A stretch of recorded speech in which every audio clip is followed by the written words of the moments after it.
안녕하세요. 자원봉사론 제 두 번째 시간입니다. 이번에 간단한 OT랑 개요에 대해서 설명하고 1318 우리 자원봉사 사이트에 대해서도 소개를 좀 했었습니다. 오늘은 첫 번째 자원봉사 활동의 개념부터 해서 차근차근 잘 알려드려 나가겠습니다. 자, 우리 1절부터 5절까지 수업을 할 건데요. 첫 번째, 제1절, 자원봉사 활동의 정의 및 이념에 대해서 설명해 드리겠습니다. 두 번째, 자원봉사 활동의 전개, 자원봉사 활동이 어떻게 전개되고 있는지. 세 번째는 자원봉사 활동이 우리 사회에 왜 필요한지, 개인과 그리고 사회와 기관에 필요한 필요성에 대해서 이야기를 하겠습니다. 네 번째는 자원봉사 활동의 목적, 그리고 자원봉사 활동의 내용에 대해서 이야기를 해보겠습니다. 다섯 번째, 자원봉사 활동에 관한 이론들이 몇 가지가 나오는데요. 그거에 대해서 간단하게 설명하고 넘어가도록 하겠습니다. 첫 번째, 자원봉사 활동의 정의 및 이념인데요. 우리 저번 시간에 자원봉사 활동의 정의에 대해서 간단하게 얘기를 했었어요. 아마 우리가 정의한 개념과 학자들이 정의한 개념들을 몇 가지 짚고 넘어가도록 해보겠습니다. 자, 자원봉사 활동의 정의는 저번 시간에 잠깐 얘기를 했었는데요. 어, 자기가 스스로의 의지로 자원해서 간다라는, 발론타스라는 라틴어에서 유래했고, 자원봉사를 발론티어리즘이라고 하고, 자원봉사자를 발론티어라고 합니다. 한자로는 자원봉사, 스스로자, 원할 원, 받들봉, 섬길사. 스스로 원하여 받들고 섬기는 것을 자원봉사라고 합니다. 약간 저희가 저번 시간에도 얘기했듯이 봉사라는 거는 자기를 어느 정도 낮추고 이고를 낮추고 어느 정도 섬기는 마음이 있어야지 조금 섬긴다라는 의미가 이제 봉사하는 의미 같이 연결이 되죠. 섬긴다는 의미가 있습니다. 자원봉사 활동은요, 누구나 할 수 있지만 아무나 할 수 있는 활동은 아닙니다. 이게 누가 할 수 있냐면 결심한 사람. 마음속에 누구나 이렇게 봉사를 하고 기여를 하고 어떤 보람을 느끼고 싶은 마음이 있어요. 근데 그거를 행동으로 옮길 수 있는 결심을 하는 건 쉽지 않습니다. 그리고 마음이 있지만 그 결심을 통해서 행동으로 연결하는 데까지는 어느 정도 시간과 그런 결심과 마음이 좀 필요하죠. 그래서 이런 결심만 있으면 누구나 자원봉사자가 될 수 있고요. 여러분도 그 중에 한 명이 될 거라고 생각합니다. 그러면 자원봉사를 하는 사람은 어떤 특별한 사람일까요? 뭐 정말 너무 착한 사람? 아니면 너무 이타적인 사람? 하지만 아까 위에서 말씀드렸듯이 누구나 할 수 있는 활동입니다.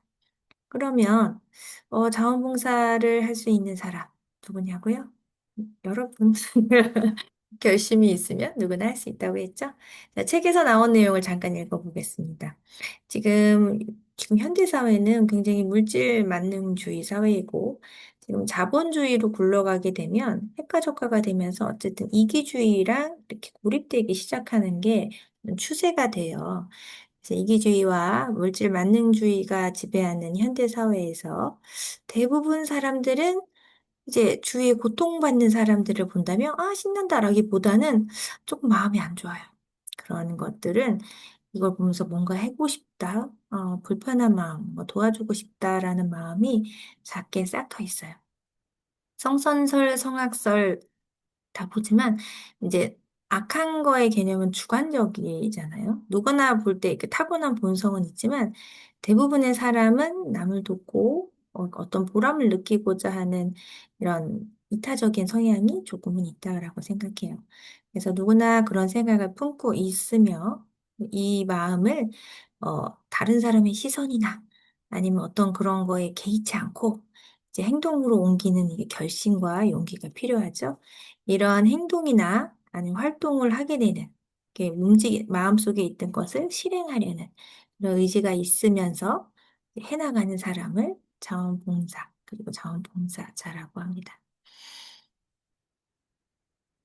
그러면은, 여기 책에서 나왔던 거 자원봉사라고 하고요. 책에서 여러 가지 협회나 아니면 학자들이 자원봉사란 무엇인가라고 여러 가지로 정의를 해놨어요.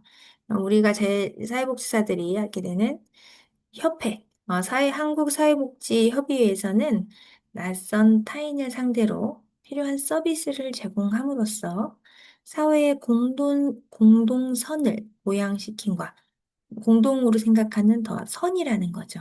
누구나 다 해야 된다라고 생각하는 그런 공동선을 보양시킴과 동시에 이타심을, 이타적인 마음, 이런 이타적인 마음을 구현해냄으로써 자기 실현을 성취하고자 하는 활동을 자원봉사라고 정의했습니다. 1995년 문진영이라는 사람은 자발적으로 자신의 능력과 시간을 활용해요. 그래서 봉사하는 것으로 당연히 무보수를 원칙으로 하는 거죠. 저번 시간에 잠깐 얘기했듯이 봉사의 원칙 중에서 자발성 그리고 무보수성이 있었죠. 근데 이 문진영이라는 사람은 이 두 가지를 짚고 넘어갔습니다.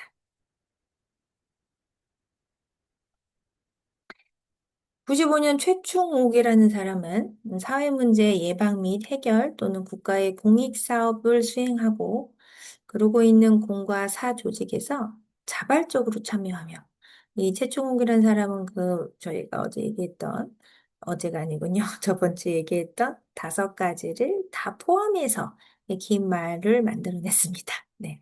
자, 맞죠, 맞죠. 자발성이 가장 기초적인 겁니다. 자원봉사에서 자발적으로 참여하며 무보수성, 영리적 보상을 받지 않고 그렇다고 영리적으로는 안 받지만 우리가 받는 다른 것이 있긴 하죠. 이런 어, 자원봉사에서는 무보수성이 원칙입니다. 보상을 받지 않습니다. 영리적인 보상이에요. 그리고 민주적이어야 됩니다. 인간 존중의 정신과 민주주의 원칙에 입각해서 낯선 타인을 상대로 필요한 서비스를 제공해 주는 겁니다. 그래서 내가 아는 사람한테만 해주는 게 아니고 내 집 앞에만 하는 게 아니라 이 공공의 선을 위해서 내가 모르는 사람을 위해서 필요한 서비스를 제공하는 복지성을 가지고 있음으로써 사회의 공동선을 보양시킵니다. 공동체를 위한 거예요. 이런 행동들이. 이런 공동체성을 가지고 있고, 동시에 나를 희생해서 다른 사람에게 또는 사회에 도움을 주는 이러한 이타성 구현을 통해 자아 실현을 성취하고자 하는 지속적이고 계획적인 활동이라고 말하고 있습니다. 이렇게 도움을 주면서 나의 보람을 찾고 나의 적성을 찾고 이렇게 해 나감으로써 자아 실현을 하는 활동이고요. 이 단발성이 아니라 지속적으로 이루어져야 봉사 활동이라고 말할 수 있겠죠. 이렇게 최충욱은 자발성, 무보수성, 그리고 민주성, 복지성, 그리고 공동체성, 자아실현, 지속성, 계획성까지 저번 시간에 얘기했던 다섯 가지를 포함하여 더 구체적으로 자세하게 말을 했습니다. 그러면 복지를 많이 하고 있다. 자원봉사를 많이 하고 있다. 라고 하는 미국 같은 경우는 자원봉사에 대해서 어떻게 정리를 했는지 보겠습니다. 미국의 사회사업 백과사전, 1977년에 나왔던 사회사업 백과사전에는 인간복지 증진에 관심을 둔 민주적 제도들이, 네, 얼굴 좀 살짝 뺄게요. 제도들이 안고 있는 책임을 분담하기를 원하는 지역사회 내의 개인에 의해 경제적 보상 없이 자발적으로 이루어지는 노력이라고 써 있습니다. 세 줄밖에 안 되는데 굉장히 많은 내용이 들어가 있죠? 자, 여기 인간 복지 증진에 관심들이고요. 민주적 제도가 안고 있는 책임, 민주적 제도 안에서 어떤 책임, 인간 복지나 인간 인권이나 이런 거에 대해서 최소한 해줘야 되는 것들에 대한 책임, 그 책임이 국가에서 모두 다 하고 다 해나가지 못하기 때문에 그 책임을 분담해서 개인들이 조금 더 도와주는 거죠. 이렇게 분담해서 돕기를 원하는 지역사회 내 개인에 의해서 무보수, 경제적 보상이 없이 자발적으로 이루어지는 노력입니다. 세 줄이지만 굉장히 간단하게 잘 설명한 것 같아요. 자, 그러면 자원봉사자와 자원봉사 활동이 있는데요. 얼굴이 좀 안 보이죠? 자원봉사자는 개인, 집단, 그리고 지역사회 문제를 치료하고 예방하는 노력에 반대급부인 보수나 지위나 명예 같은 이런 이익이 없이 자발적으로 협력 또는 직접적으로 참여하는 사람을 자원봉사자라고 합니다. 그러면 자원봉사자가 하는 이런 활동들에는 뭐가 있냐면, 자, 활동들이 뭐냐면, 도움의 활동을 통해서 자신은 물론 사람과 사회를 변화시키는 활동이 자원봉사 활동입니다. 자원봉사 활동의 이념인데요. 이념은 자발성. 아까 정의에서 많이 나왔든지 무조건 스스로 해야 되는 거죠. 자발성. 자, 활동하는 개인의 자유의지, 자발적인 의지를 통해서 하는 것이 자발성이고요. 두 번째, 공공성. 내가 우리 집 앞을 쓴다고 나만 좋다는 게 아니라 우리 집 앞에 그 공동으로 가는 길을 쓸거나 마을 입구를 쓴 거나 해서 공동체들이 다 이렇게 보상을 받을 수 있는 일을 하는 것이 이제 자원봉사 중에 하나입니다. 그래서 나 혼자만 이런 행동을 함으로써 보상을 받는 것이 아니라 우리 사회, 우리 지역사회, 우리 마을, 우리 이웃들이 어떤 도움을 받게 되는, 이익을 받게 되는 공공성이 존재해야 된다라고 합니다. 특정 개인이나 단체 이익이 아니라 아니면 특정 종교나 특정 사상을 가진 분들만을 위한 것이 아니라 이게 모든 사람이나 아니면 사회의 보편적 이익, 우리 지역사회, 우리 이웃, 이렇게 이런 분들의 이익으로 환원되는 공공성이 이제 바탕에 깔려야 자원봉사라고 할 수 있습니다. 자, 무급성입니다. 무상성, 비영리성이에요. 돈을 받지 않습니다. 일정한 보수나 대가를 지급받지 않고 하는 활동이어야 되고요. 네 번째, 개척성입니다.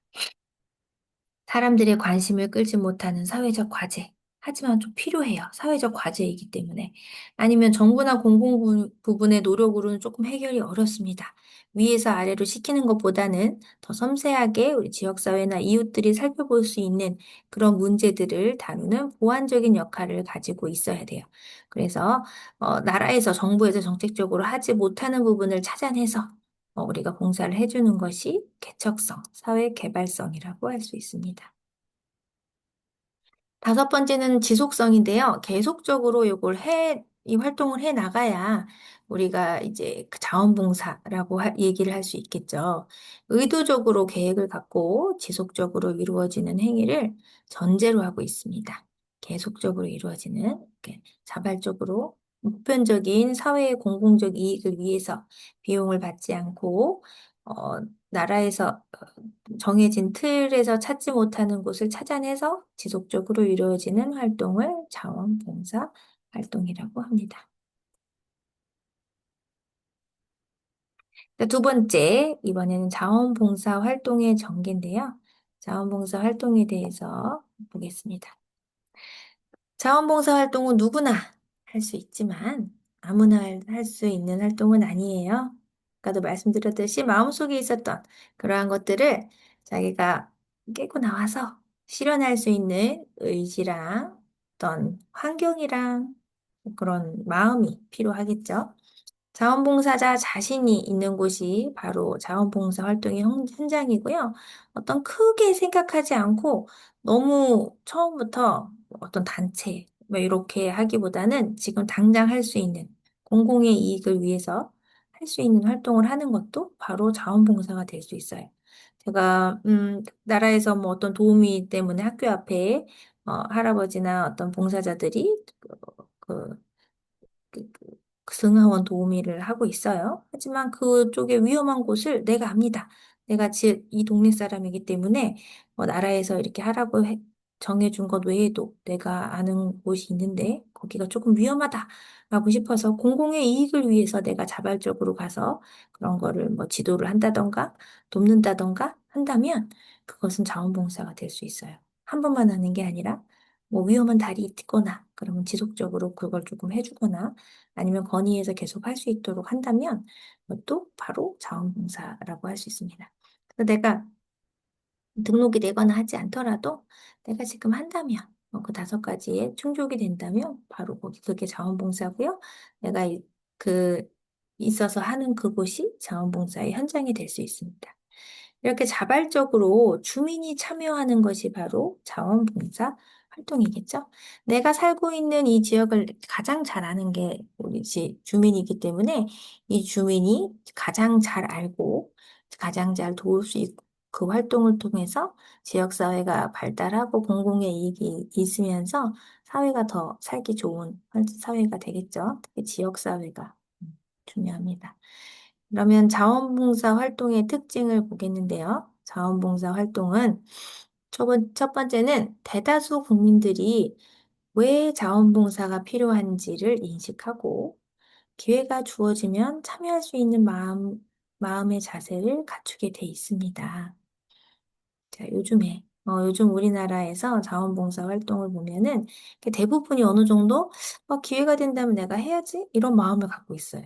이제 예전처럼 당장 이렇게 먹고 사는 게 힘들다기보다는 어느 정도 이제 여유가 생긴 것 같아요. 그래서 내가 개발을 하면서 나를 갈고 닦으면서도 이렇게 기회가 된다면 내가 도움을 줄 수 있다면 어떻게 하고 싶다라는 마음을 가진 사람들이 굉장히 많아졌고요. 그 자원봉사를 했던 경험이 있는 사람들이 있기 때문에 조금 더 접근이 쉬워진 것 같습니다. 자, 첫 번째는 이렇고요. 두 번째, 단체 활동으로 자원봉사 할 수 있는 기회가 점차 늘어나면서 활동에 참여하는 사람의 수가 두드러지게 늘고 있어요. 그래서 뭐 봉사단체나 아니면 지역 어떤 교회나 아니면 이 종교단체 이런 곳에서도 자원봉사를 하는 곳이 굉장히 많이 늘어나 있고 아니면 학교 동아리도 많고 그리고 이렇게 할 수 있는 기회가 1316 저번 시간에 보여드렸던 그런 사이트를 통해서도 개인이 어떤 연출이 없이도 바로바로 이렇게 할 수 있는 기회가 늘어났기 때문에 하려는 수가 굉장히 늘어나고 있습니다. 기회가 많아진 거예요. 옆에서 하시는 분들이 많습니다. 세 번째로 자원봉사가 특정 계층에 국한되지 않고 각 계층에 참여해오는 범국민 운동으로 발전했습니다. 그래서 예전에는 진짜 옛날에는 18세기, 19세기, 20세기 그럴 때 보면은 잘 사는 사람만, 노블레스 오블리주 이렇게 해서 어떤 계층이나 아니 특별한 사람만 아니 정치인만, 뭐 이런 종교인만 이런 식으로 특정 계층만 했었던 거라면 이제는 모든 계층에서 우리 전반적으로 모든 계층에서 다 참여를 하고 있어요. 그래서 이제 나의 자아 실현도 있지만 예, 되게 그 일상 속으로 많이 스며든 것 같습니다. 그래서 이제 전반적으로 모든 계층에서 참여하는 범국민 운동으로 발전되었어요. 자원봉사. 네 번째는요, 자원봉사 활동이 특정 영역에 한정되어 있지 않습니다. 그래서 여러 분야, 사회복지, 의료, 보건, 교육, 아니면 뭐 교통, 안전, 여러 분야, 아주 작은 분야까지 광범위하게 활성화되어서 많이 찾아놨어요. 뭐 기후, 온난화, 뭐 여러 가지로 확대돼서 활성화되고 있습니다. 다섯 번째는 보면요. 자원봉사 활동이 인성교육과 시민교육을 목적으로 정규 교육과정으로 제도화되고 있습니다. 중고등학교 때 자원봉사 무조건 점수 받아야 되죠. 가가지고 가만히 앉아있다 오는 아이들도 있지만 거기에 논란이 많았어요. 이렇게 억지로 시키는 것이 진짜 자원봉사냐. 이 자원봉사라는 게 이게 스스로인데 점수를 따기 위해서 가는 거면 이게 진짜 자원이냐. 어쩔 수 없지 않냐. 라고 하는데 선생님들 생각은 어떤지 제가 만나서 조금 물어보겠습니다. 네. 이것이 진짜 자원봉사냐? 이게 좋으냐, 안 좋으냐에 대해서. 물어볼 거고요. 이제 요거는 저는 찬성입니다. 이거 한번 경험을 해본다면 이게 특히 어린 아이일 경우 항상 가치관이 아직 형성되지 않은 중고등학생 같은 경우는 요거를 한번 경험을 해보고 좋든 싫든 경험을 해보고 나중에 또 생각이 나요. 아, 그때 이걸 이렇게 했더니 이렇게 접근할 수 있었구나. 아니면 그때 이렇게 했으면 더 좋았을 걸. 아쉬움이 남는다거나 그렇게 그런 기관에 가서 한번 경험을 해본다는 게 자이든 타이든 교육적으로 이거는 자원봉사를 경험해 볼 수 있는 기회를 제공한다는 측면에서 굉장히 좋은 것 같습니다.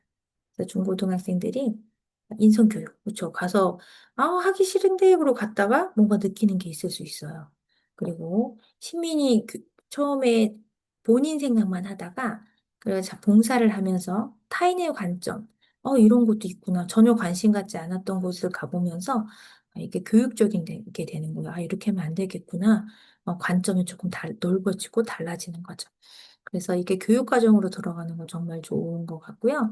이렇게 교육과정으로 들어가 있기 때문에 조금 더 접근이 쉬워졌죠. 하는 방법도 되게 많이 알고 해봤으니까 또 다른 것도 한번 해볼까? 관심이 생기기도 하고요. 그때 부족했던 걸 다시 한번 해보고 싶구나. 이런 생각이 들기도 합니다. 여섯 번째, 민간 단체가 추진하는 자원봉사 운동을 적극 지원하고 진행하기 위해서 법과 제도를 정비했어요. 그래서 예전에는 국가 주도로 뭔가를 했다면, 새마을 운동이나 뭔가 이렇게 뭔가를 해내려고 했다면, 이제는 민간이 하는 게, 민간 주도로 하는 거에 대해서 정부가 보조를 해주는 거예요. 그러기 위해서 법도 고치고, 제도도 고칩니다. 그래서 요즘에는 이제 풀뿌리 민주주의 아래서부터 올 수 있는 민간에서 주도할 수 있도록 많은 제도가 바뀌어 있습니다. 일곱 번째는요, 한 개인이 평생 자원봉사자가 될 수 있는 사회적 체제가 정립됐어요. 그래서 사회적으로 이제 나이가 들어도 어릴 때부터 정규교육을 통해서 요즘에는 중고등학교, 대학교, 그리고 사회에 가서도 사회봉사 동아리가 있죠. 그래서 그 회사에서 같이 봉사를 하기도 하고, 그리고 이렇게 여러 가지 나이가 들어서 노인 봉사활동, 이렇게 시니어 그룹처럼 평생 동안 자원봉사를 할 수 있는 이런 체제가 정립이 되었습니다. 여덟 번째는요, 자원봉사 활동의 운영과 관리를 자문하고 지원하는 전문 기구와 단체의 조직화가 활성화되었습니다. 그래서 전문 기구랑 단체가 굉장히 많이 나타났고요. 조직화되고 활성화되어 있어서 그런 곳에 들어가면 예전과는 다르게 조금 더 체계적으로 자원봉사를 할 수가 있습니다. 아홉 번째, 자원봉사 운동이 심각한 사회 문제를 해결하고 예방하기 위한 사회 개혁 운동으로 발전되어가는 전망을 보여주고 있습니다. 여기까지 우리 25분 1교시를 하고요. 나머지는 강의실에서 뵙겠습니다.